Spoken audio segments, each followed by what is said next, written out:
Spring 1944, northern Burma. A wall of green and heat, the Indogi jungle stretches, impenetrable from horizon to horizon. Choking vines, thick bamboo, endless mud. Somewhere deep inside, a desperate broadcast cracks the dusk. Baker force surrounded, ammunition low, out of water, disease spreading, enemy all sides, immediate relief required over. We descend through the rain and sweat to battered foxholes and muddy pits, men of the U.S. 537th Composite Unit, Merrill's Marauders, and Britain's Chindits. They've spent days under siege. No supplies, no hope, only fading radio batteries and dwindling rifles.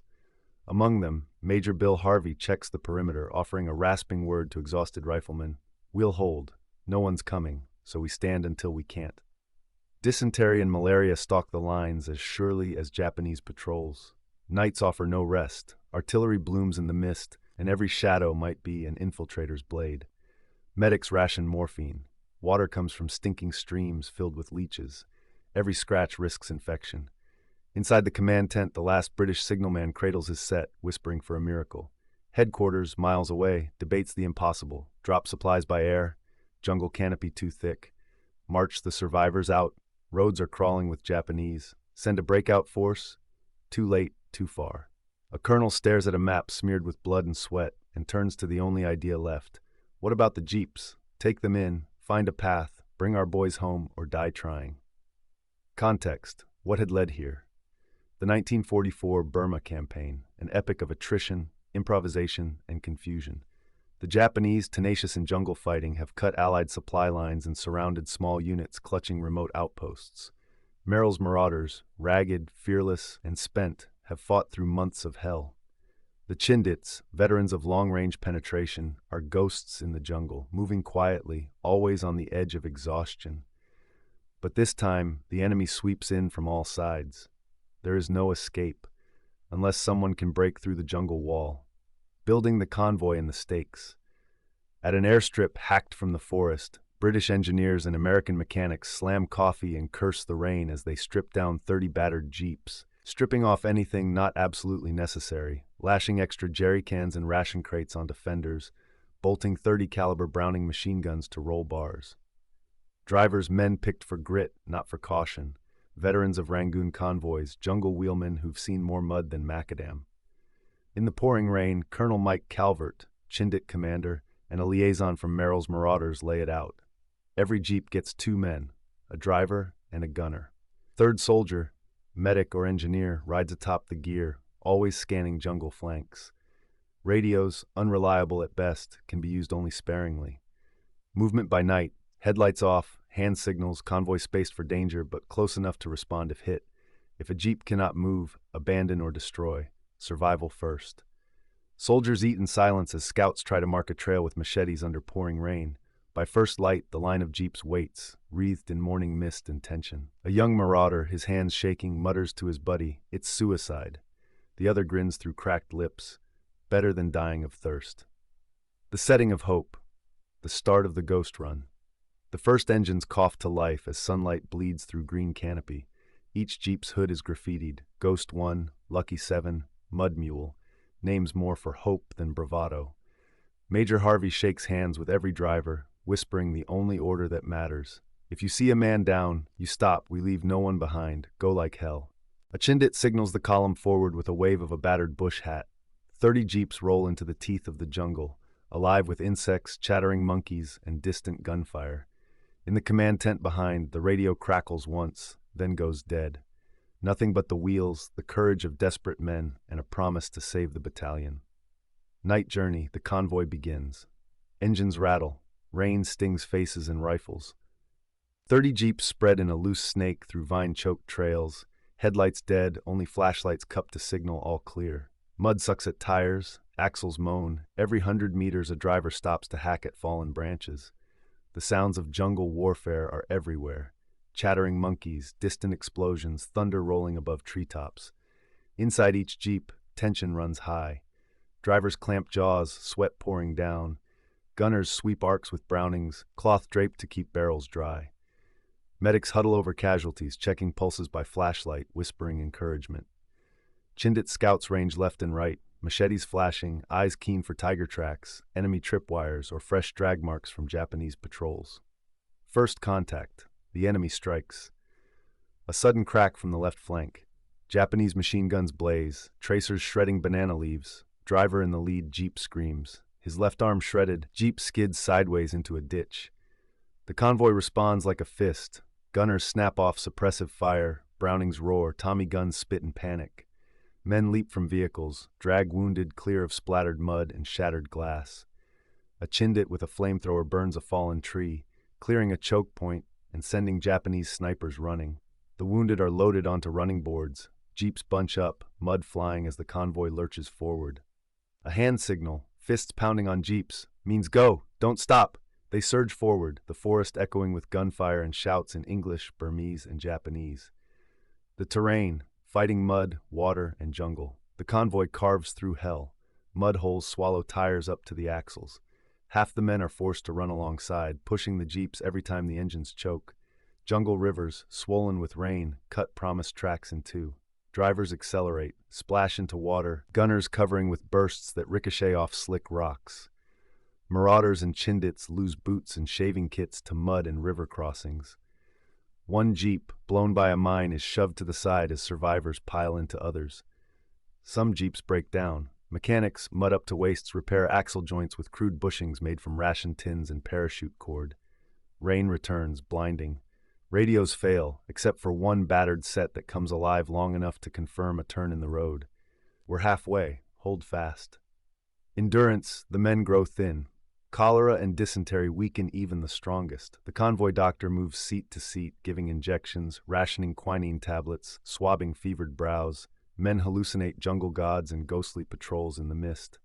A Chindit tells a wounded marauder, "If you hear drums, it's real. If you see the elephant, it's just your fever." Breaks are brief. Jeeps stop to refill canteens from muddy streams, chewing biscuits that taste of gasoline and jungle. Some men cry for home, others for water. A radio operator prays to see daylight again. Still, drivers push through every obstacle. A corporal swears, "We signed up to fight the Japanese, not the jungle, but we'll beat both." Improvisation and camaraderie. A jeep gets stuck in a deep ravine. 6 men pile out, use machetes to cut branches for traction, binding vines together as a makeshift tow rope. Laughter bursts, relief and madness in the monsoon. Marauders and Chindits trade stories. American, first time I saw a tiger, I thought he was German. Brit, where I come from, mud means a bad football match. Here it means drowning. Every hour brings a new test. Patrols, rain, insects, hunger. Yet the convoy moves night and day, fueled not by supplies, but by the will to survive and rescue their trapped brothers. A Chindit captain scrawls a note for headquarters. Progress slow. Morale unbroken. Jeeps mud-soaked but still rolling. Enemy blockades battle at the bottleneck dawn day 2. The ghost convoy closes on the area pinpointed as the battalion's last known position. Japanese forces anticipate the approach. Fallen trees, hidden mines, snipers poised in the thick upper canopy. The first blockade erupts with fire. A jeep hits a mine, metal shreds, mud, and men thrown skyward. Survivors scramble, some drag wounded back, others keep firing. Marauders and Chindits coordinate instinctively. 2 jeeps flank, gunners suppress Japanese bunkers with tracers. A Chindit corporal unleashes grenades into undergrowth. Japanese machine guns answer from 2 angles. Cover is scarce, but jeeps leap boulders, forging gaps in defense. A muddy medic races across the blasts, dragging a bloody comrade onto the hood of the next jeep. All the while, the drivers keep moving, never lingering, always trying, backs bent and hearts hammering. Snipers, mines, and impossibility progress is measured in heartbreak and sheer effort. A sniper's bullet winks off a Browning mount, the gunner ducks and returns fire. Smoke bombs fill the jungle, muffling the chaos. The men fix axles, replace broken wheels, and bind fuel leaks with tape and hope. The convoy splits, reconsolidates, splits again, a dance of survival in a landscape bent on death. Local guides push ahead, marking false trails so Japanese spotters waste ambushes. Medics kneel in mud, their hands shaking as they sew torn flesh, wipe fevered brows, and argue about doses of morphine. Approach to the battalion. Signs of life. By mid-morning, radio static confirms the Marauders' battered battalion is somewhere close, barely able to reply. Marauder scouts, delirious with thirst, hear the distant thrum of jeep engines and break into wild, fevered cheers. One officer crawls out of hidden brush, waving a rag and sobbing. He guides the lead jeep through a narrow cut. Marauders and Chindits follow the convoy's battered headlights through thick clouds of mosquitoes, now swarming the living and the dying alike. As jeeps roll into the battalion's perimeter, survivors stagger forth, hollow-eyed, some limping, some crawling, barely able to speak. Jungle ghosts meeting jungle phantoms. The rescue, unity and relief. The exchange is wordless at first. Exhausted men dragged from holes, wounded loaded onto jeeps, water handed out in tin cups, bandages swapped, hands grasping each other in disbelief. A Chindit captain shouts orders. Load up, fast as you can. We can't linger. Japanese snipers pick targets among the rescue. The convoy forms a moving ring, guns blazing in all directions. Jungles and bodies blend in motion, boots fall away, clothes torn, but the jeeps keep rolling. The mood is somewhere between triumph and terror. Some men weep, others laugh, delirious with shock and relief. Marauder medic lays beside the last jeep. We made it. Damned if I know how, but we made it. Exhaustion and defense. As jeeps fill with survivors, the convoy prepares for the return journey. Every seat, every hood is crammed with men, wounded, feverish, or simply spent. Japanese forces launch frantic counterattacks. The jeep column fires back, keeping a moving wall of steel and dust between the enemy and those too weak to fight. Leadership rotates. Brit and American alike take command by turn, shouting orders, hauling men upright, bribing the jungle with whatever will keep the convoy alive. The battalion's commander, half delirious, scribbles an unsent letter. When men believe in each other, not even Burma's hell can swallow them whole. The retreat begins, under fire and under strain. The rescued men, now packed into every available jeep and lashed to tailboards, begin the journey back, through the same enemy lines, but with even less strength and almost no margin for error.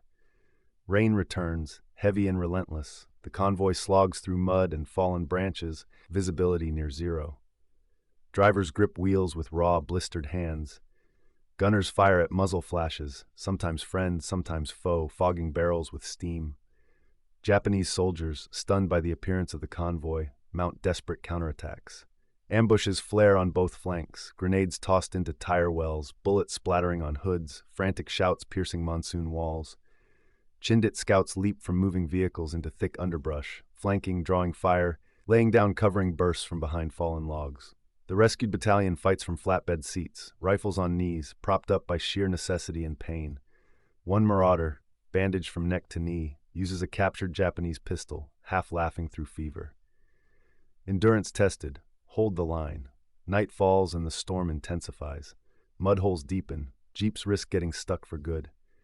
Engineers improvise, using bamboo poles as ramps, sandbags for traction, dousing engines to cool them, binding snapped frames with parachute cord and jungle vine. At every stop, medics move corpse-like, passing quinine, plasma, and morphine.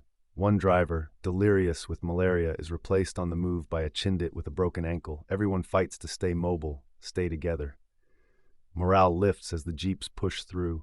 Survivors sing, whisper, pray, and curse the jungle. Rain drums on metal, the only rhythm they trust.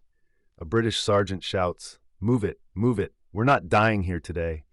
Even the wounded lend a hand, pulling at logs, pushing wheels, holding plasma bottles upright in bouncing jeeps. Against all odds, the ghost convoy defense. A final Japanese roadblock nearly ends the run. A dozen enemy soldiers, dug in with machine guns, pour fire onto the head of the column. The lead jeep veers off. The second surges ahead, tossing smoke grenades and opening up with every gun.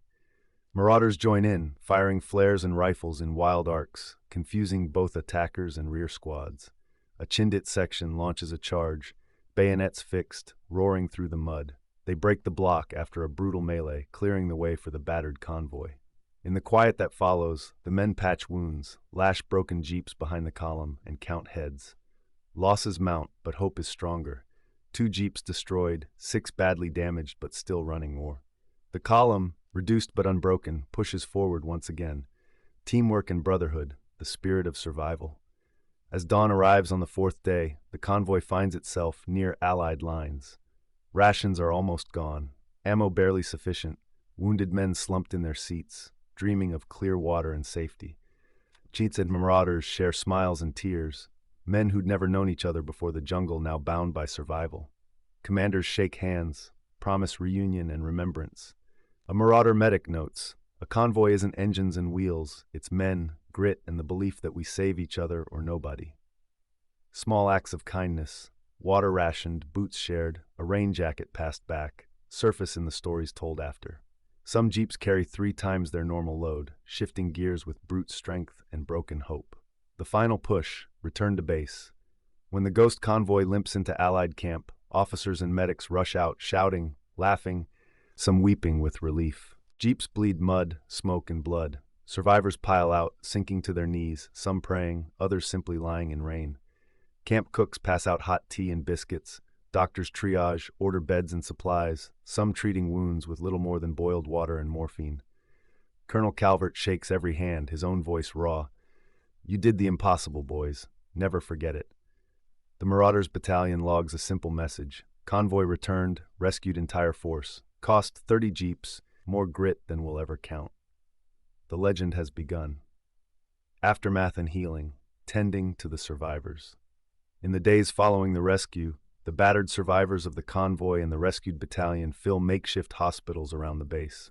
Medics and nurses work tirelessly, cleansing festering wounds, fighting fever, rationing what little quinine and sulfa remain.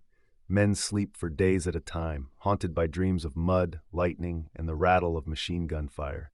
Some awaken to find letters from home on their bunks. Some will never walk again, but nearly all survived through courage and teamwork. Chindits and Marauders visit one another, brothers in arms born not of nationality but of mud and endurance. Stories are swapped, wounds measured, medals quietly awarded for actions no one outside the jungle will ever see. In the officers' mess, Colonel Calvert rises with tears in his eyes. We broke the jungle's grip and stole our men from the shadow. Let history never forget the power of grit, partnership, and wheels that kept turning when nothing else did. Doctrine and tactical legacy, changing how armies fight, word spreads quickly. The ghost convoy punched through terrain the enemy thought was death itself. Military planners study the after-action reports. Light vehicles, used boldly, become lifelines rather than just transports. Improvisation, speed, and unity save lives, even when numbers and maps say the odds are impossible. Small, mobile columns with local guides can outwit encirclement and defeat, especially in jungle and mountain campaigns. The tale is folded into doctrine across Allied armies. Hidden convoys, rapid medical evacuation, never stop when men are waiting. Merrill's Marauders and the Chindits are hailed as jungle legends, their techniques adapted and refined for Southeast Asia, and eventually, the Pacific Islands. The human toll and remembrance letters home hint at what the newspapers cannot. The misery, terror, and hope of the jungle, the taste of clean water after days of thirst, the thrill of engines firing up in the face of certain death, the moment when every face you saw was a brother's. Memorials are raised in simple ways. A jeep's battered hood hung on a mess tent wall, a bamboo cross hammered into soggy earth at the jungle's edge, a roll call where surviving Chindits and Marauders toast the lost with rationed whiskey. For years after, a scarred corporal named Higgins writes, "There are no heroes in a convoy like that, just men who refuse to stop moving." Post-war memory and commemoration. Decades later, old soldiers with new families and tired eyes tell the story of Burma's Ghost Road to grandchildren in Britain and America. Some visit the overgrown trails, now silent except for the wind. Others see jeeps displayed in museums, their rusted frames telling tales in silence. Books and films revive the legend, but never quite capture the fear or the taste of victory wrung from the jaws of exhaustion. Military historians point to the rescue as a lesson. Mobility and improvisation can succeed where brute force and planning fail, especially when men fight not for glory, but for one another. Legacy for the world. What endurance means. Jungle warfare never looks the same again. In Vietnam, Korea, and 100 smaller wars, stories of the ghost convoy inspire convoys, medevac teams, and small unit leaders facing impossible odds in impossible terrain. Modern special operations doctrines recognize light, fast, and flexible wins in the wild where columns of armor cannot go. And yet the truest legacy belongs to the rescued and their rescuers, men who learned in those days that leadership is service, Courage is stubbornness, and hope is what we make. Together, mile by mile, the jungle surrenders its secret grudgingly. But the memory of 30 jeeps pushing through impossible country, sometimes silent, sometimes screaming, lives on in every soldier who will not quit, every team who refuses to leave men behind. For the men of that ghost convoy, the war was more than battles and maps. It was believing in the man next to you and making it out together. When wheels splashed through mud and hearts refused to break, a legend was born, one still rolling today.